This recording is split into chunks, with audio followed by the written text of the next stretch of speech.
మన పరిమళ సువాసనగా ఉండాలని, మనల్ని ప్రేమించి మనం పరిమళ సువాసనగా ఉండాలని మన కోసం బలిగా అర్పణగా తను అప్పగించుకున్న దేవుడు. ఓ మధురమైన ప్రేమ, నిస్వార్థమైన దేవుని ప్రేమ. ఈ రాత్రి మీరు ఒక్కొక్కరి హృదయాలు ఆయన ప్రేమ ధారాళముగా పోయబడుతుంది. ఆయన ప్రేమ ధారాళముగా పోయబడుతుంది. ఆయన ప్రేమ ధారాళంగా నీ హృదయంలో పోయబడుతున్న సమయం. నింపబడు ఆయన ప్రేమ చేత. ఆయన ప్రేమ శాశ్వతమైనది. ఆయన ప్రేమ అమరమైనది. ఆయన ప్రేమ శాశ్వతమైనది.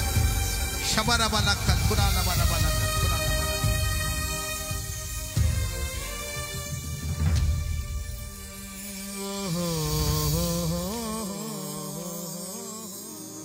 ఆరాధన ఆరాధింతును నిన్నే. ప్రేమ స్వరూపి వందనాలు, స్తోత్రాలు, కృతజ్ఞతాస్తుతులు చెల్లిస్తున్నాం. దేవా, మీరు మాతో ఉన్నందుకై స్తోత్రాలు. మీ కార్యాల కొరకు స్తోత్రం. ప్రతికూలమైన వాతావరణాన్ని మా కోసం మీరు అనుకూలంగా మార్చినందుకై స్తోత్రం. ప్రభువా, ఈ రాత్రి ఈ ఆవరణలో కూడి వచ్చిన ఒక్కొక్కరిని మీ కృపావాక్యానికి అప్పగిస్తున్నాం. దయగల దేవా, మీ కనుదృష్టి ఈ ప్రజల మీద మీరు ఉంచినందుకై స్తోత్రం. యథార్థవంతులను బలపరచడం కొరకు ప్రభువా, మీ దృష్టి లోకమంతా సంచరిస్తుండగా ఈ రాత్రి నీ దృష్టి ఈ ప్రాంతం మీద మీరు ఉంచినందుకై స్తోత్రాలు చెల్లిస్తున్నా స్వామి. ఇక్కడ కూడి వచ్చిన ఒక్కొక్కరి మీద మీ దయా వాత్సల్యత చూపమని వేడుకుంటున్నాం. ఘనమైన కార్యాలు చేయండి. లైవ్ ద్వారా కార్యక్రమాన్ని వీక్షిస్తున్న వారిని కూడా కృపతో జ్ఞాపకం చేసుకోండి స్వామి. ఆశ కలిగిన ప్రాణాన్ని తృప్తిపరచండి. ఆకలి కొనిన ప్రాణాన్ని మేలులతో తృప్తిపరచమని కోరుకుంటూ నీ మాటల కోసం ఆశతో ఎదురు చూస్తుండగా మీ వాక్కును పంపి ఘనమైన కార్యాలు చేయండి. యేసు నామమున ప్రార్థన చేసి అడిగి వేడుకుంటున్నాం తండ్రి. ఆమేన్, ఆమేన్. హల్లెలూయా. చెప్పండి గట్టిగా, హల్లెలూయా. సంతోషం. అందరూ ఎక్కడ వాళ్ళు అక్కడ కూర్చుంటే మంచిది. తప్పనిసరి పని చేసే వాళ్ళు ఎవరైనా ఉంటే ఓకే తప్ప మిగతా వాళ్ళందరూ కూడా ఎక్కడ వాళ్ళు అక్కడ కూర్చుంటేనే బాగుంటుంది. అక్కడక్కడ నిలబడి ఉన్నారు సహోదరులు, మీరు కూడా సాధ్యమైన వరకు కూర్చోండి. చైర్స్ ఉంటే ఓకే, సర్దుకొని కూర్చోండి. ఒకవేళ కుర్చీలు అందుబాటులో లేకపోతే ఎక్కడో ఒక చోట కూర్చోండి. అక్కడక్కడ నిలబడితే ఎంతసేపు నిలబడతారు?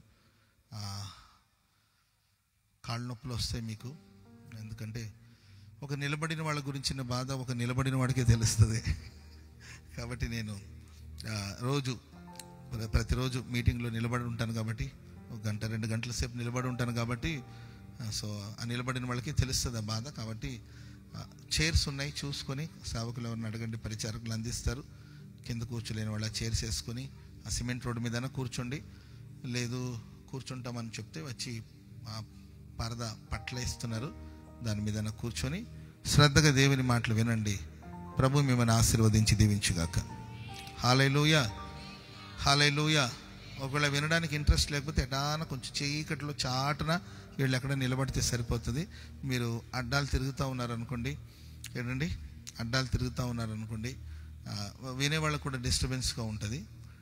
కాబట్టి దాన్ని కూడా గమనించుకొని కొంచెం మనం బాగుపడకపోయినా పర్వాలేదు, కానీ ఏంటండి పక్కన వాళ్ళైనా బాగుపడనివ్వాలి. మనం వినకపోయినా పర్వాలేదు కదా, వినేవాళ్ళని వినివ్వండి. పరిచారకులు అక్కడక్కడ కుర్చీలు వేస్తున్నారు, చూసుకొని నిలబడిన వాళ్ళందరూ చక్కగా కూర్చొని దేవుని వాక్యాన్ని వినండి. హల్లెలూయా. చెప్పండి గట్టిగా, హల్లెలూయా. పరిశుద్ధ గ్రంథంలో బైబిల్లో 128వ కీర్తనలో 2వ వాక్యాన్ని చదువుదాం. కీర్తనలు మనందరికి బాగా సుపరిచయమైన చక్కని కీర్తన ఇది. 128వ కీర్తన 2వ వాక్యం. నిశ్చయముగా నీవు నీ చేతుల కష్టార్జితను అనుభవిస్తావు. నీవు ధన్యుడవు, నీకు మేలు కలుగుతుంది. నీవు ధన్యుడవు, నీకు మేలు కలుగుతుంది. ఈ కీర్తన భక్తుడు ఎప్పుడు రాశాడు అంటే, ఒకసారి దావీదు ఎక్కడో ప్రయాణం చేస్తున్నారంట. తలల పైకెత్తి వినండి. దావీదు ఎక్కడికో ప్రయాణం చేసుకుంటూ వెళుతుంటే, గ్రామాలు దాటుకుంటూ ఊరు దాటుకుంటూ వెళుతుంటే రాజు వస్తున్నాడంటే ఊరంతా తెలుస్తుంది కదండి. రాజు రహస్యంగా కాదు కదండి, రాజు వస్తున్నాడంటే ప్రోటోకాల్ ఉంటుంది. సో పలానా ఇప్పటి నుండి ఇక్కడికి బయలుదేరాడు, ఇక్కడ నుండి ఇక్కడ బయలుదేరాడని వార్త వినబడుతుంటే ఆ ఊరిలో ఒక పెళ్లి జరుగుతుందంట. దావీదు ప్రాంతంలో సంచరిస్తున్నాడని తెలిసి వాళ్ళు దావీదు దగ్గరికి వచ్చేసి, అయ్యాయా ఎటు ఇంత దూరం వచ్చారు, ఈ దారిలోనే వెళుతున్నారు, మా అమ్మాయిది పెళ్లి పెట్టుకున్నాం, లేకపోతే మా బాబుది పెళ్లి పెట్టుకున్నాం, దయచేసి మీరు కొంచెం వచ్చి దంపతులను దీవించి వెళితే బాగుంటుందని ఆ పెళ్లికి దావీదు గారిని పిలిచారంట. పిలిస్తే అప్పుడు దావీదు ఆ వివాహానికి వెళ్ళి అక్కడ ఆ దంపతులను దీవిస్తూ అనేక సంగతులు ఈ కీర్తనలో రాశారు. అప్పుడు రాశారంటే కీర్తన బైబిల్ పండితులు చెప్తారు, అక్కడ రచించిన కీర్తన 128వ కీర్తన. స్తోత్రం చెప్పండి అందరు గట్టిగా. అక్కడ చాలా సంగతులు ఉంటాయి, ఆ తర్వాత ధ్యానిద్దాం మనం. ముందు కీవర్డ్ ఏంటంటే నీవు ధన్యుడవు, నీకు మేలు కలుగుతుంది. ఆ పెళ్లి కొడుకుని చూసి ఆ దావీదు చెప్పిన మాట ఏంటంటే, నీవు ధన్యుడవు, నీకు మేలు కలుగుతుంది. నీవు ధన్యుడవు, నీవు భాగ్యవంతుడవు, నీవు ఆశీర్వదించబడిన వాడవు, నీకంత మంచి జరుగుతుంది. పక్కన వాళ్ళని చూసి చెప్పండి, ధన్యులకి అంత మంచి జరుగుతుంది. స్తోత్రం చెప్పండి అది గట్టిగా. పక్కన నీవు ధన్యుడవు, నీకంత మంచి జరుగుతుంది, నీకంత మేలే జరుగుతుంది. ఆడవాళ్ళు ధన్యుడు అంటే బాగుంటుంది, నీవు ధన్యురాలని చెప్పాలి. ఆడవాళ్ళని చూసి నీవు ధన్యుడు అంటే ఏంటిది, ఏదో నేను చెప్పాను అనుకో, చెప్పిందంతా చెప్పేయడమేనా, కొంచెం మార్చుకునేది లేదా? Praise lord.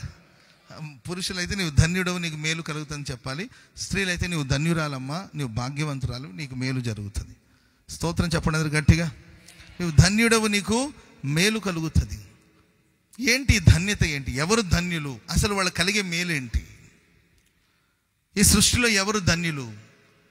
దేవుని దృష్టిలో, మనుషుల దృష్టిలో ఆడికేంటారు బాబు కోట్లు సంపాదించాడు, లక్షలు సంపాదించాడు, వాడికేంటారు బాబు పెద్ద బిల్డింగ్ కట్టాడు, వాడికేంటారు బాబు అని చెప్పి గొప్పలు చెప్పుకుంటుంటారు. ఓకే, లోకపు దృష్టిలో వాళ్ళకున్న హోదాను బట్టి, వాళ్ళకున్న స్థితిని బట్టి, వాళ్ళకున్న డబ్బును బట్టి, వాళ్ళకున్న బ్యాక్గ్రౌండ్ని బట్టి, వాళ్ళకున్న ఏంటంటే ధనాన్ని బట్టి, వాళ్ళకున్న పదవిని బట్టి, వాళ్ళకున్న అధికారాన్ని బట్టి, ఓహో ఇతడు ధన్యుడు. నీకేంటమ్మా, కూర్చొని తిన్నా కరగనంత ఆస్తి ఉంది, గొప్పింట్లో అడుగు పెడుతున్నావు, నీకేంటమ్మా, వాడు మామూలుడు కాదు, కోట్లు సంపాదించాడు. ఎంత సంపాదించాడో వాడికే తెలియదు. వాళ్ళ పూర్వీకులు, వాళ్ళ పితరులు సంపాదించిన ఆస్తి వేల కోట్లు ఉన్నాయి, 100 ఎకరాలు వాళ్ళకు ఉన్నాయి. నీవు జీవిత కాలం అంతా కూర్చొని తిన్నా తినమంటే ఎంత తింటారు చెప్పండి? వేల ఎకరాలు ఉండి 1000 కోట్లు ఉన్నాయి, ఎంత తింటారు చెప్పండి? ఒక రకంగా చెప్పాలంటే డబ్బున్న వాళ్ళ కన్నా మనమే బాగా తింటాం అనుకుంటాం కానండి. డబ్బున్న వాళ్ళు, అర్థమైందండి, డబ్బున్న వాళ్ళు తినే తిండి కన్నా మనం తినే తిండి ఒక రేంజ్లో ఉంటుంది, అంతే. స్తోత్రం చెప్పండి గట్టిగా. వాళ్ళకి ఇంచుమించు 60 రకాలు ఉంటుంది, లేకపోతే 100 రకాలు ఉంటుంది.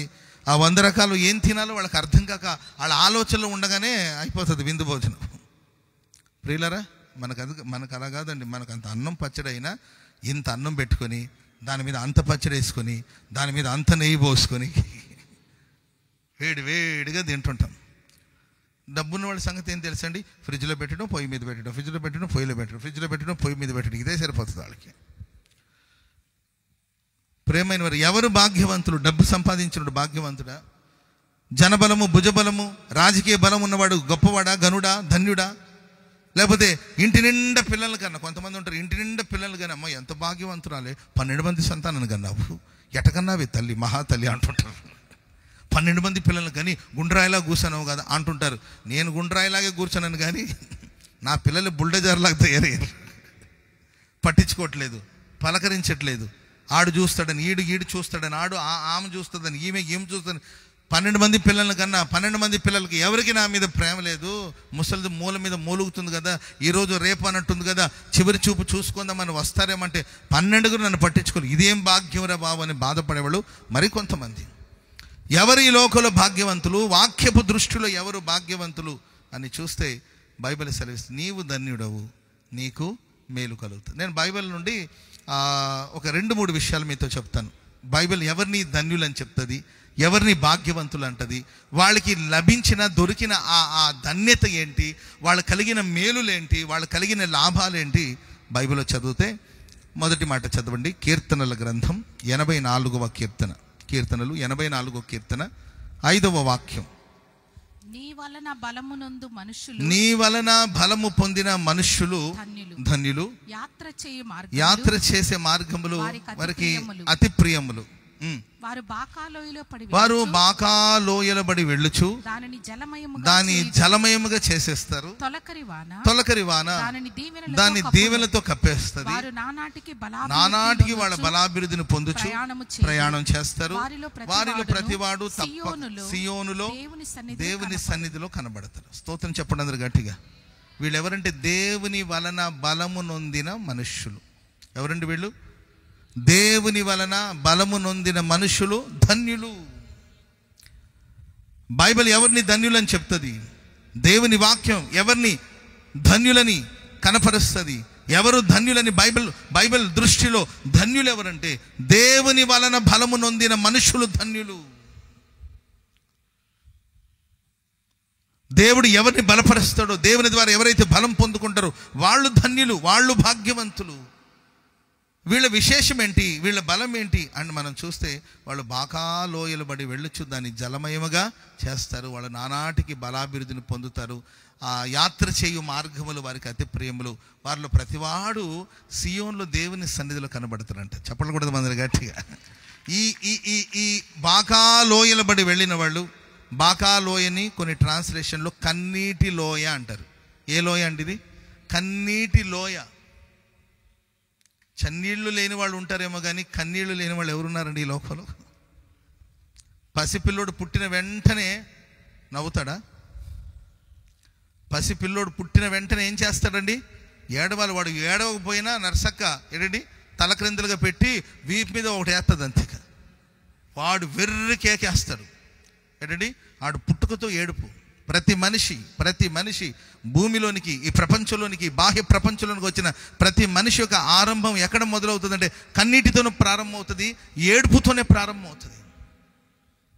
ఏడుపుతోనే ప్రారంభించబడుతుంది జీవితం అంతా. చాలా మంది జీవితంలో కన్నీళ్లు, రోదన. బాకాలోయల గుండా వెళ్ళాల్సిందే, కన్నీటి లోయల గుండా వెళ్ళాల్సింది. చివరికి ఒకరోజు ఆయన చనిపోతాడు. ఆయన చనిపోయిన తర్వాత అక్కడ చుట్టూ ఉన్న వాళ్ళందరూ కూడా పెద్దగా ఏడుస్తారు.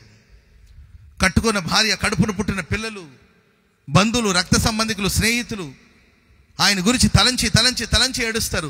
ఆయన పుట్టేటప్పుడు ఏడుస్తూ పుడతాడు. భూమి మీద జీవించిన కాలం అంతా ఏడుస్తూనే బ్రతుకుతాడు. చివరికి ఆయన కానీ లేకపోతే ఆమె కానీ మరణించిన తర్వాత కుటుంబ సభ్యులందరూ కూడా ఎంతో దుఃఖాన్ని విడిచి వెళ్తారు. వాళ్ళందరూ ఏడుస్తూనే ఉంటారు. నెలల తరబడి, సంవత్సరాల తరబడి ఏడ్చేవాళ్ళు ఉన్నారు. సంవత్సరాల తరబడి కన్నీళ్ళు పెట్టుకునే వాళ్ళు ఉన్నారండి. మానవ జీవితం అనేది బాకాలోయల బడి వెళ్ళాల్సిందే. అందరూ కన్నీటి లోయల గుండా ప్రయాణం చేయాల్సిందే. నీవు నేనే కాదండి, సాక్షాత్తు యేసుక్రీస్తు ప్రభులు వారు ఆయన కూడా భూమి మీద సంచరిస్తున్న దినాల్లో ఆయన 3 పర్యాయాలు కన్నీళ్లు విడిచినట్లు బైబిల్లో రాయబడింది. ఆయన ఎంతో ప్రేమించే ప్రియమైన కుటుంబం మార్తా, మరియా, లాజరు కుటుంబం. లాజరు చనిపోయాడు, ప్రభు రావుడు ఆలస్యమైంది, ఆయన మరణించాడు. ఆయన సమాధి చేశారు. అప్పటికే 4 రోజులు గడిచిపోయాయి. 4 రోజుల తర్వాత యేసుప్రభు ఆ ఊర్లోకి వచ్చాడండి. విషయం తెలుసుకొని ఊర్లోకి వచ్చాడు. ఆయన ఎక్కడ ఉంచారంటే సమాధిలో ఉంచారని చెప్తే ఆ సమాధి దగ్గరికి యేసుక్రీస్తు ప్రభులు వారు వెళ్ళారు. మార్త ఒకవైపున ఏడుస్తుంది, మరియా ఒకవైపున ఏడుస్తుంది. ఆ ఊరి జనమంతా కూడా ఏడుస్తున్నారు. ఈ ఆడపిల్లలు, దిక్కులేని ఈ పిల్లల్ని చూసి వాళ్ళందరూ ఏడుస్తున్నారు. అప్పుడు యేసు ప్రభు కూడా కన్నీళ్లు విడిచాడంట. స్తోత్రం చెప్పండి అందరు గట్టిగా. ఏసయ్యకే కన్నీళ్లు తప్పలేదండి. ప్రతి మానవుడు బాకాలోయలబడి వెళ్ళాల్సిందే. రెండవదిగా ఆనాడు యేసుక్రీస్తు వారు యెరూషలేము నగరాన్ని చూసినప్పుడు ఆయన కన్నీళ్లు పెట్టుకున్నాడు. యెరూషలేమా, కోడి తన రెక్కల క్రింద తన పిల్లల్ని దాచుకునేటట్లు నేను నా రెక్కల క్రింద నిన్ను దాచుకోవాలని మిమ్మల్ని రమ్మని పిలిచాను, కానీ మీరు ఒప్పుకోలేదు. యేసుక్రీస్తు ప్రభులు వారు యూదా ప్రజల్ని, యెరూషలేము పట్టణాన్ని, ఇశ్రాయేలు ప్రజల్ని తన రెక్కల క్రింద, ఒక కోడి తన పిల్లల్ని రెక్కల క్రింద ఎలా అయితే భద్రపరుచుకుంటుందో అలా కాపాడాలనే రక్షకుడిగా ఈ లోకానికి వచ్చాడు. ఆయన యూదుల రాజు. కానీ మనుషులు ఆయన గుర్తించలేకపోయారు, ఆయన మెస్సయ్యాన్ని గుర్తించలేకపోయారు. అహంకారంతో ఊగిపోయారు, లోకరక్షకుడిని గుర్తించలేకపోయారు, ఆ వెలుగుని ఆశ్రయించకపోయారండి. ఎందుకంటే వాళ్ళ జీవితాలు చీకటిమయంగా మారిపోయి ఆ రక్షకుని వారు స్వీకరించకపోయారండి. రక్షకుడిని సిలువ వేశారు వాళ్ళు. యేసు ప్రభు వాళ్ళని చూసి ఎన్నో మార్లు మిమ్మల్ని చేర్చుకోవాలని ఉన్నాను, కానీ మీరు రాలేకపోయారు. మీ ఇల్లు మీకు పాడుగా విడువబడుతుంది. ఓ రోజు ఈ యెరూషలేము దేవాలయము ఒక రాయి మీద ఒక రాయి మిగలదు. శత్రులు వచ్చి ఆ పట్టణాన్ని నాశనం చేస్తారు. అవన్నీ కూడా ఆలోచించిన దేవుడు ఆ పట్టణాన్ని గురించి పరితపించి ప్రలాపించి ఆయన కన్నీళ్లు పెట్టుకున్నాడు. అంతేకాదండి, గెత్సెమనే తోటలో యేసయ్య ప్రార్థన చేస్తుండగా ఆయన చెమట రక్త బిందుగా మారిపోయింది. కన్నీళ్లతో మహారోదనతో ప్రార్థన చేశాడు. మానవ జాతి రక్షణ కొరకు పాపి తన పాపం నుండి విడిచిపెట్టి పవిత్రతలోనికి నడిపించబడాలని, ఆయన చిందించే రక్తం ద్వారా ప్రతి పాపి కడిగి శుద్ధి చేయబడాలని, మానవ జాతికి క్షేమం కలగాలని, లోక రక్షకుడు ఆయన వచ్చిన సంకల్పం భూమి మీద నెరవేర్చడం కొరకు ఆయన ప్రార్థిస్తుండగా ఆయన ముందు ఒక పాత్ర ఉంచబడింది. ప్రపంచంలో ఉన్న మనుషులందరి యొక్క పాపం ఆ పాత్రలో ఉంచబడి ఉండగా ఆ పాపాన్ని చూసి వారిని క్షమించి, వారిని మన్నించి, వారిని పరిశుద్ధులుగా మార్చడం కొరకు యేసు ప్రభు ఆనాడు ప్రార్థనలు కన్నీళ్లు విడిచినట్లు, గెత్సెమనే తోటలో కన్నీళ్లు విడిచి ప్రార్థన చేసినట్లు గ్రంథస్థం చేయబడింది. దేవుని ప్రియులారా, భూమి మీద మనుషులందరికీ కన్నీళ్లు ఉంటూనే ఉంటుంది. ఒక్కొక్కరి కన్నీటికి ఒక్కొక్క కారణం. నాకు ఏడుపు రాదు అంటే అది అబద్ధమే అవుతుంది. కొందరు కనబడేటట్లు ఏడుస్తారు, కొంతమంది కనబడకుండా ఏడుస్తారు. Praise the Lord. మా నాన్న ఎప్పుడు ఏడవడు అంటుంటారు కొంతమంది. మీ నాన్న ఏడుపు ఏంటో మీ అమ్మని అడగండి, తెలుస్తుంది. అమ్మ అయితే 6 మధ్యలోనే ఏడుస్తూ ఉంటుంది. ఏం పట్టించుకోదు, ముక్కు తుడుస్తూ ఉంటుంది, మొహం తుడుచుకుంటూనే ఉంటుంది, ఏడుస్తూనే ఉంటుంది. ఏడిచి చివరి కన్నీళ్ళు ఆగిపోతే ఒట్టి గొంతుల నుండి గాలి వస్తుంటుంది. అమ్మ ఏడుస్తుంది, అది వేరే విషయం. కానీ నాన్న కూడా ఏడుస్తాడంటే పిల్లలు కనబడకుండా, ఇంట్లో వాళ్ళకి తెలియకుండా, సమాజం తెలియకుండా. ఎందుకంటే మనవాళ్ళు అలా పెంచారు. మగపిల్లడు ఏడుస్తాడా అంటే మగపిల్లడికి బాధ ఉండదా? వాడికి ఏడుపు రాదా? వాడు కళ్ళు లేదా, కళ్ళలో నీళ్లు లేదా? వాడు ఏం చేస్తారంటే ఇక భార్య చాటుని వెళ్ళి భార్య కొంగు పట్టుకుని ఏడుస్తూ ఉంటాడు. భార్య ఉండి ఊక ఏడవద్దు, ఎందుకు ఏడుస్తావులే, నేను చెప్తానులే అంటూ ఉంటుంది. పాపం ఏదో ఒకటి అవుతుందిలే, ఏడవద్దు అంటుంటే పాపం చాటును ఏడుస్తుంటాడు, బయట ధైర్యంగా తిరుగుతుంటాడు. ప్రతి మనిషికి కన్నీళ్ళు ఉంటుంది. ప్రతి మానవుడు బాకాలోయలబడి వెళ్ళవలసిందే. కానీ ప్రియులరా, దేవుని వలన బలము నొందిన జనులకున్న విశేషం ఏం తెలుసండి? ఆ బాకాలోయలబడి వెళ్ళేటప్పుడు అక్కడ ఉండిపోరు. ఆ బాకాలోయలబడి దాటి దేవుని సన్నిధికి వస్తారు. చెప్పండి కూడా అందరూ గట్టిగా చెప్పండి, గట్టిగా హల్లెలూయా. సియోనులో దేవుని సన్నిధిలో కనబడతారు. నీకైనా నాకైనా మనందరికీ ఒక గమ్యం, ఒక గురి ఉంది. అదేంటంటే మనం తప్పక దేవుని సన్నిధిని చేరుతాం. మనందరి గురి ఏంటంటే మనం మంచి బట్టలు కట్టుకోవాలి, మంచి తిండి తినాలి, బాగా బతకాలనేదే కాదు. సమాజంలో గౌరవంగా ఇదే కాదండి మన ముగింపు, ఇదే కాదు మన గురి. మన గోల్ ఏంటంటే ఓనాడు యేసుక్రీస్తు ప్రభులు వారు సియోనులో గొర్రెపిల్లగా ఉంటారు. ఆ సియోనులో దేవుని సన్నిధిలో మనం అందరూ కనబడాలి. పరలోక రాజ్యంలో ప్రవేశించాలి, దేవుని రాజ్యంలో ప్రవేశించాలి. మర్త్యమైన ఈ దేహము అమర్త్యతను ధరించుకోవాలి.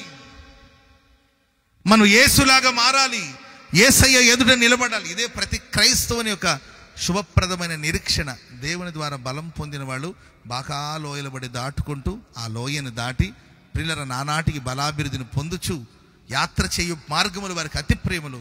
వారు దేవుని సన్నిధిలో సియోన్లో కనబడతారు. చెప్పండి కూడా దేవునికి స్తోత్రం.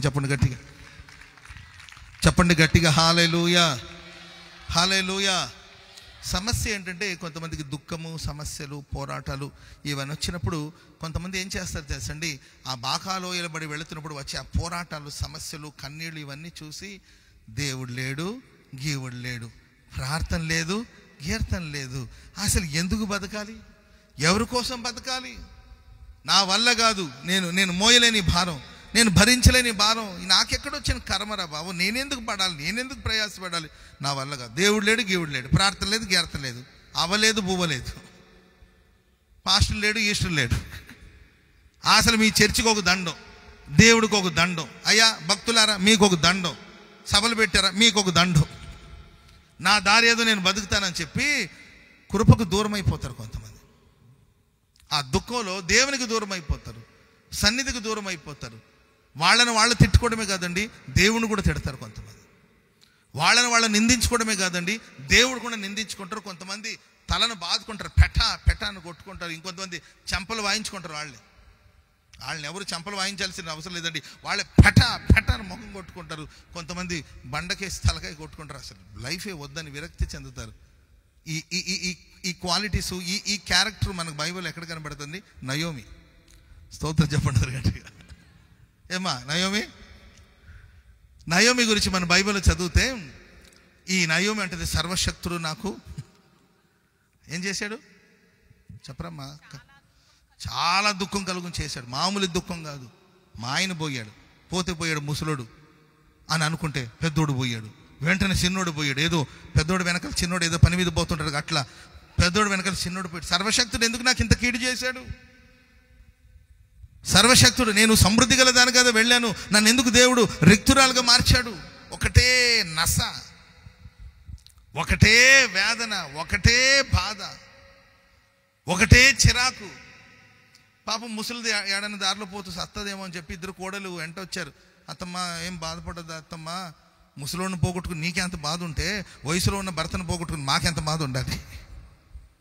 ముసలోని పోగొట్టుకుని నీవే అంత ఫీల్ అయిపోతుంటే మరి మంచి చూడముచ్చడైన కుటుంబం, మంచి భర్త, మంచి కాపురం, మా భర్తను పోగొట్టుకుని మేము బాధపడుతున్నాం కదా, ధైర్యం తెచ్చుకో అత్తమ్మ అంటుంటే అన్నీ ఏంటండి విరక్తి కలిగే మాటలు. ఏమంటది, ఎందుకమ్మా నాతో పాటు వస్తారు? దేవుడు లేడు, గీవుడు లేడు, ప్రార్థన లేదు, గీర్తలు, ఆ సర్వశక్తుడు నాకే కీడు చేశాడు, పచ్చి చెట్టుగా ఈ గతి వస్తే మీ పరిస్థితి ఏంటి? వెళ్ళండి, వెళ్ళి పెళ్లి చేసుకుని పోండి, మీ తల్లిదండ్రుల దగ్గరికి వెళ్ళండి, మీ చావేదో మీరు పోయి చావండి, నా వెంట ముసలిదానం మధ్యలో ఎక్కడ సత్తావేమని నీకు తోడు వద్దాం అనుకుంటే నాకెవరు తోడు రావాల్సిన అవసరం లేదు, నేను ఒంటరిగానే ఉంటాను, నా బతికేదో నేను బతుకుతాను, మీరు వెళ్ళండి అని నిరుత్సాహపరిచే మాటలు మాట్లాడుతుంది.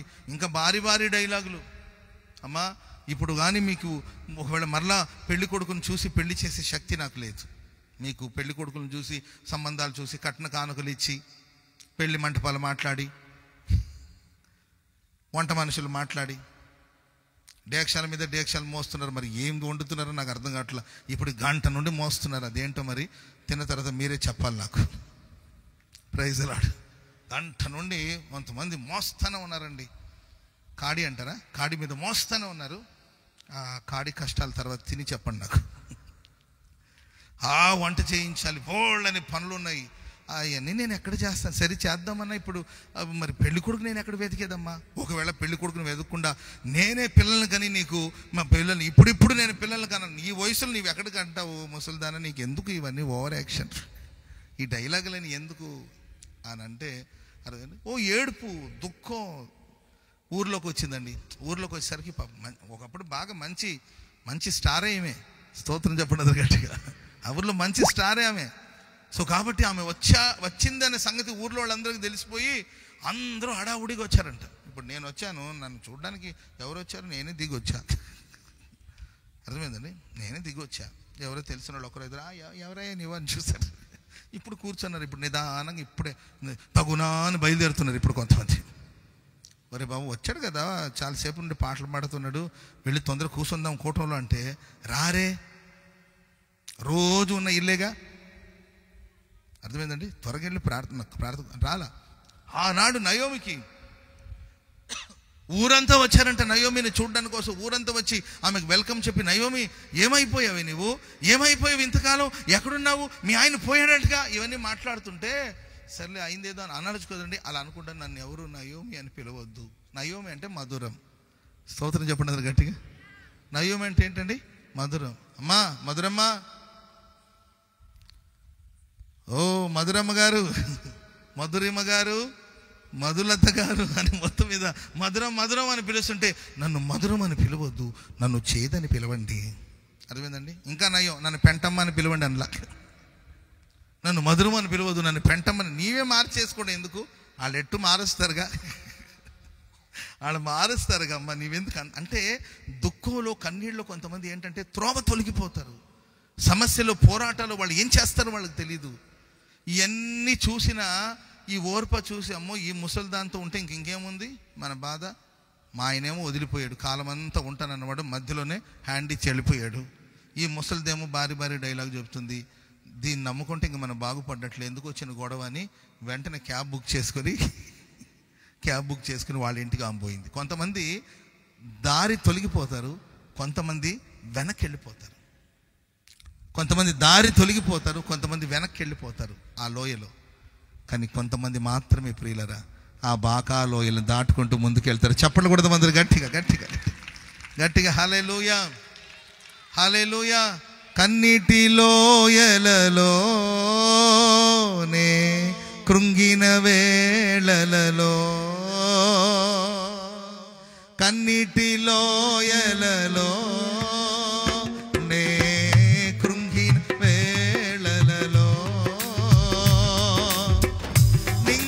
చీల్చి వర్షము పంపి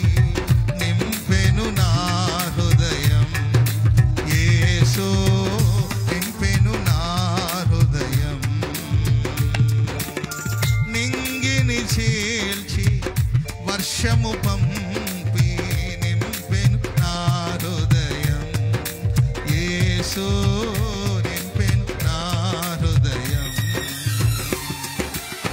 కృపలను తలంచుచు, కృపలను తలంచుచు ఆయుష్కాలమంతా ప్రభుని కృతజ్ఞతతో స్తుతింతును. ఆయుష్కాలమంతా ప్రభుని కృతజ్ఞతతో స్తుతింతును. ఆయుష్కాలమంతా ప్రభుని కృతజ్ఞతతో స్తుతింతును. ఆయుష్కాలమంతా ప్రభు కృతజ్ఞతతో స్తుతింతును. హల్లెలూయా, హల్లెలూయా. నయోమి ఏమో పక్కకు తప్పుకొనింది, ఓర్పా ఏమో వెనక్కి వెళ్ళిపోయింది. రూతు మాత్రం ఆ బాకా లోయలబడి ఆమె కూడా భర్తను పోగొట్టుకుంది. ఆమెకి నిట్టూర్పు ఉంది, ఆమెకి బాధ ఉంది, ఆమెకి వేదన అన్ని ఉన్నప్పటికీ విశ్వాసమును కర్తయు దాన్ని కొనసాగించేవాడైన యేసు వైపు, దేవుని వైపు చూసిందా. ముందుకు వెళ్ళడమే తప్ప వెనక్కి వెళ్ళను. ముందుకు వెళ్ళడమే. ఈ లోయలు నేను దాడుతాను, ఈ కన్నిటిని నేను దాడుతాను, ఈ కన్నిటి మీద నేను విజయం సాధిస్తాను. నిజమే, అందరికీ శ్రమలు ఉన్నాయి, అందరికీ పోరాటాలు ఉన్నాయి, అందరికీ ఆపదలు ఉన్నాయి. ఈ ఆపదలని దాటి నేను ముందుకు సాగిపోతాను. కాదమ్మాయి అంటుంటే, అత్త ఇక మాట్లాడొద్దు, నీవు ఇంకా మాట్లాడొద్దు. నీ దేవుడే నా దేవుడు, నీ జనమే నా జనము. నీవు ఎక్కడైతే ఉంటావు నేను అక్కడే ఉంటాను, నీవు ఎక్కడ మరణిస్తావో నేను కూడా అక్కడే మరణిస్తాను. అప్పుడు అమ్మో ఈ పిల్లకి చెప్తే వినేటట్లేదులే కానీ సరే ఎటు వస్తుంది కదా అని చెప్పి ఇద్దరు కలిసి యూదా బెత్లెహేముకి వెళ్ళారు. స్తోత్రం చెప్పండి అందరూ గట్టిగా, చెప్పండి గట్టిగా హల్లెలూయా. దేవుని ద్వారా బలం పొందిన వాడి యొక్క విశేషం ఏం తెలుసండి? కండలు పెంచేసి పొట్ట మీద 6 గీతలు పెట్టేసి, అర్థమైందండి, షోల్డర్ పెంచేసి జిమ్ములకి వెళ్ళిపోయి నడవలేక నడుస్తుంటారు కొంతమంది. నడికి మహా కష్టంగా ఉంటుంది కొంతమందికి. వాళ్ళకి ఏమైనా బాగలేదేమో అనుకుంటుంటాను నేను, ఎందుకంటే అట్లా నడుస్తూ ఉంటారు. ఎందుకంటే ఎక్కడికక్కడ కండలు పెరిగిపోయి చేతులు కదిలించలేరు, కాళ్ళు కదిలించలేరండి. నడక ఒకలాగుంటుంది, లైక్ ఏ ఎలిఫెంట్. దేహం పెరిగిపోయి పాపం నడవలేక ఇబ్బంది పడిపోతూ ఉంటారు. అట్లా కాదు నేను చెప్పేది. నిజమైన బలం ఏంటంటే పోరాటాలు, కన్నీటి లోయలు, శ్రమలు, వీటన్నిటి గుండా వెళ్ళేటప్పుడు ఖచ్చితంగా నేను దాటి అవతలికి వెళ్తాను. ఆమెను చెప్పండి గట్టిగా. ఇది గాఢాంధకారపు లోయలైన గాఢాంధకారపు లోయను ఖచ్చితంగా మనం దాటుతాం ఒకరోజు. ఈ శ్రమలన్నిటికీ ఒక ముగింపు ఉంటుంది. కాబట్టి ఆ దుఃఖంలోనే కూర్చుండిపోవద్దు, ఆ శ్రమలోనే కూర్చుండిపోవద్దు, ఆ అవమానాల్లోనే కూర్చుండిపోవద్దు, దాటి వెళతా ఉండాలి అంతే. Praise the Lord. ఆమెను చెప్పండి అందరు గట్టిగా హల్లెలూయా. దావీదు భక్తుని చరిత్ర చూస్తే